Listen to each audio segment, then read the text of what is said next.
Hello tout le monde, c'est Caro de la chaîne Caro et le droit. Si vous vous souvenez, dans ma vidéo d'il y a 2 semaines, je vous disais en toute fin de vidéo qu'un retard systématique dans le paiement du salaire pouvait justifier une prise d'acte, c'est-à-dire que le salarié rompt immédiatement son contrat de travail au tort de son employeur.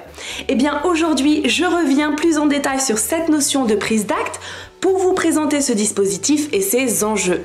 C'est une notion mal connue du grand public, alors c'est vrai que la prise d'acte est bien moins fréquente que la démission, mais pourtant, croyez-moi, il peut être bien utile dans certains cas de savoir que la prise d'acte existe. Restez donc avec moi pour cette étude.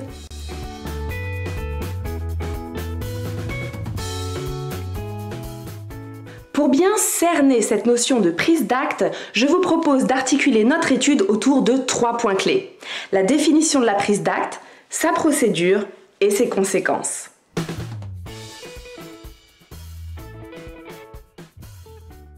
Ce que vous devez tout d'abord saisir, c'est que la prise d'acte est un mode de rupture du contrat de travail.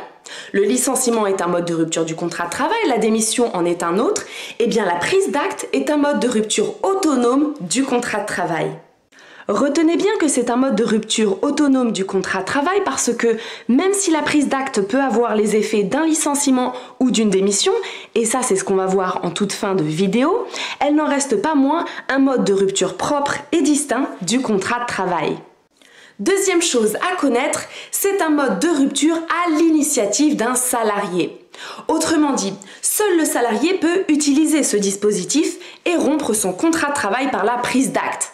Un employeur ne peut pas prendre acte de la rupture du contrat de travail. Seul un salarié le peut. Mais, et il faut le savoir, le salarié ne pourra utiliser ce mode de rupture que dans un cas particulier, lorsqu'il reproche quelque chose à son employeur. Vous savez que le contrat de travail crée des obligations à l'égard des deux parties, à l'égard du salarié et à l'égard de l'employeur.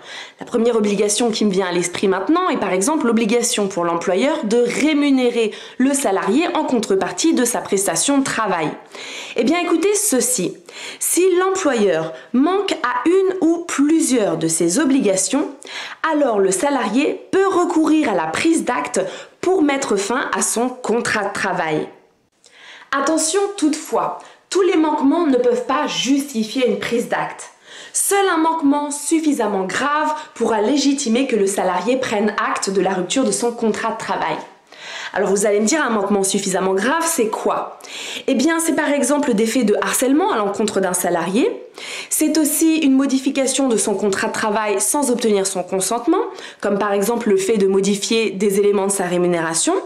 Ou c'est encore, comme je vous le disais dans mon ancienne vidéo, certains cas de retard répété dans le paiement du salaire du salarié. Alors pour les juristes qui nous suivent, ce sont des manquements suffisamment graves qui doivent empêcher la poursuite du contrat de travail.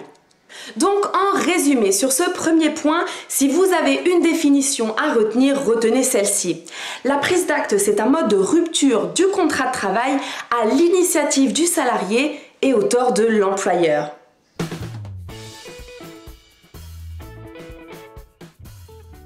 Maintenant que vous savez quand la prise d'acte peut intervenir, soyons plus concrets encore et voyons comment en 2 étapes. Le salarié qui veut rompre son contrat de travail en prenant acte doit tout d'abord envoyer un courrier à son employeur. Alors théoriquement, c'est vrai qu'il n'y a pas de formalisme imposé par le code. D'ailleurs, la prise d'acte étant un concept d'origine jurisprudentielle, n'est pas prévu par le code du travail. Mais il faut bien que le salarié informe son employeur de ce qu'il veut rompre le contrat de travail. Et sur ce point, il est conseillé au salarié d'écrire une lettre, de l'envoyer à son employeur dans laquelle il va lister les faits qu'il lui reproche et lui dire qu'il prend acte de la rupture de son contrat de travail pour cela. À partir de ce moment-là, le contrat de travail est rompu instantanément. Et comprenez bien que c'est là le principal atout de la prise d'acte. Le salarié n'a par exemple pas à effectuer de préavis. La rupture du contrat de travail se fait immédiatement. Et c'est un avantage pour le salarié parce que celui-ci n'a plus à subir les manquements de son employeur plus longtemps encore. Il peut quitter l'entreprise du jour au lendemain. Alors, arrivé à ce stade de notre raisonnement, je vous fais une petite parenthèse. Une fois que l'employeur a reçu la lettre de prise d'acte, puisque la rupture est immédiate, il doit remettre au salarié tous les documents de fin de contrat. Donc l'attestation Pôle emploi, le certificat de travail et le reçu pour solde de tout compte. D'ailleurs, à propos du reçu pour solde de tout compte, j'ai fait une vidéo récemment qui répond à la question suivante: est-ce que le salarié est obligé de signer le reçu pour solde de tout compte? Si ça vous intéresse, je vous mets le lien. Maintenant que la lettre de la prise d'acte est faite, le salarié va devoir passer à la deuxième étape de la procédure. Et cette deuxième étape est la saisie du conseil de prud'homme. Puisque le salarié reproche des manquements à son employeur, il va saisir les juges du conseil de prud'homme pour en obtenir réparation. Et cette étape judiciaire est cruciale car écoutez bien ceci, ce sont les juges du conseil de prud'homme qui vont décider des conséquences à donner à la prise d'acte. Et c'est ce qu'on va voir dans la troisième partie de notre étude. Alors, juste avant de passer à la troisième partie de notre étude, je vous fais une autre petite parenthèse pour vous, chers amis salariés. Vous devez noter ceci.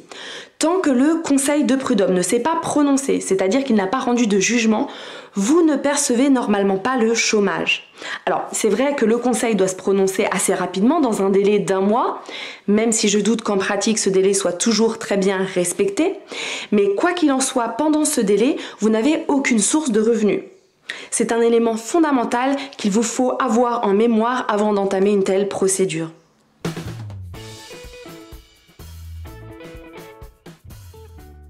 La prise d'acte peut produire 2 catégories de conséquences différentes selon l'hypothèse dans laquelle on se trouve. Première hypothèse, si les juges considèrent que la prise d'acte est justifiée, alors ils vont lui appliquer les conséquences qu'aurait eu un licenciement sans cause réelle ni sérieuse. Comprenez bien ceci, si les faits que le salarié reproche à l'employeur sont prouvés et sont suffisants, alors la prise d'acte est justifiée. Les juges considéreront que le salarié a eu raison de recourir à la prise d'acte. Dès lors, ils vont lui appliquer les conséquences d'un licenciement abusif.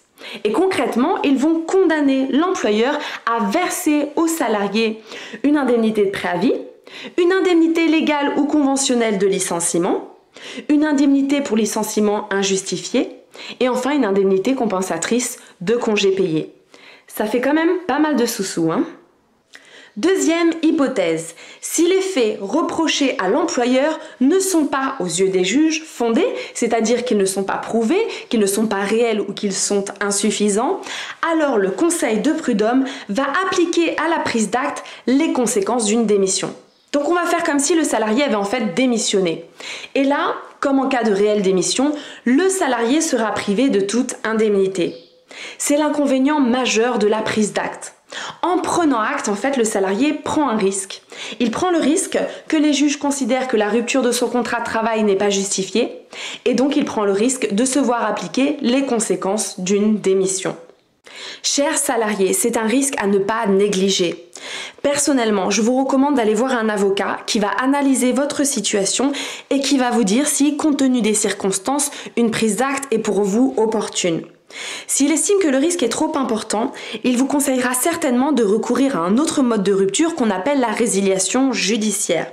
C'est une autre façon de mettre fin au contrat de travail lorsqu'on reproche quelque chose à son employeur. Si ça vous intéresse que je fasse une vidéo sur le sujet, sur la résiliation judiciaire, eh bien dites-le moi en commentaire.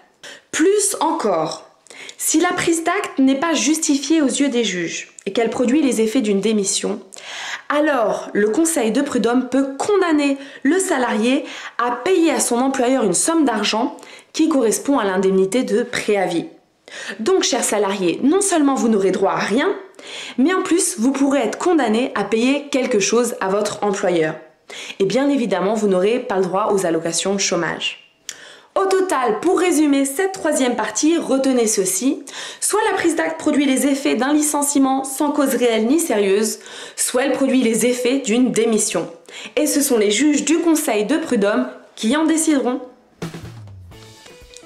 Mes chers amis, nous avons fait le tour des règles principales sur la prise d'acte. Vous faites désormais partie de la petite minorité de personnes qui connaissent ce dispositif, donc félicitations. Comme nous l'avons vu, la prise d'acte est très risquée, mais elle peut s'avérer grandement utile.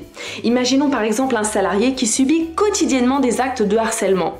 Eh bien, grâce à la prise d'acte, il va pouvoir quitter immédiatement l'entreprise. Et il ne sera pas lésé car les juges vont lui accorder toutes les indemnités qui sont dues en cas de licenciement injustifié. Voilà les amis, je vous dis à la semaine prochaine et d'ici là, prenez bien soin de vous.